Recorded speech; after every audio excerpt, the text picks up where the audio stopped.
Artis Vicky Prasetyo menanggapi kisruh rumah tangga pedangdut Zaskia Gotik dan Sirajuddin Mahmud. Seperti diketahui, rumah tangga Zaskia Gotik dan suaminya, Sirajuddin Mahmud. Penyebabnya, Sirajuddin digugat oleh seorang perempuan bernama Ines Gonzalez. Perempuan itu meminta pertanggungjawaban atas seorang anak laki-laki yang dilahirkannya. Sebagai orang yang pernah dekat dengan Zaskia Gotik, Vicky Prasetyo menyebut bahwa itu merupakan cobaan dalam rumah tangga. Namun, ia tak mau terlalu lebih dalam berkomentar. "Gini, aku enggak menghakimi. Kalau menurut aku Zaskia sudah punya rumah tangga yang baik, suami, anak yang harmonis. Wajarlah akan ada ujian, cuma aku bukan kapasitasnya memberikan komentar ya," kata Vicky Prasetyo.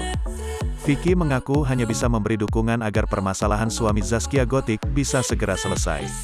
"Semoga bisa diperkuatkan buat Zaskia dan suaminya," ujar Vicky. Di tengah ramainya kabar tersebut, Vicky Prasetyo justru diminta netizen untuk kembali dengan Zaskia Gotik. Namun, Vicky enggan menanggapinya. Bagi Vicky, dia dan Zaskia Gotik hanyalah masa lalu.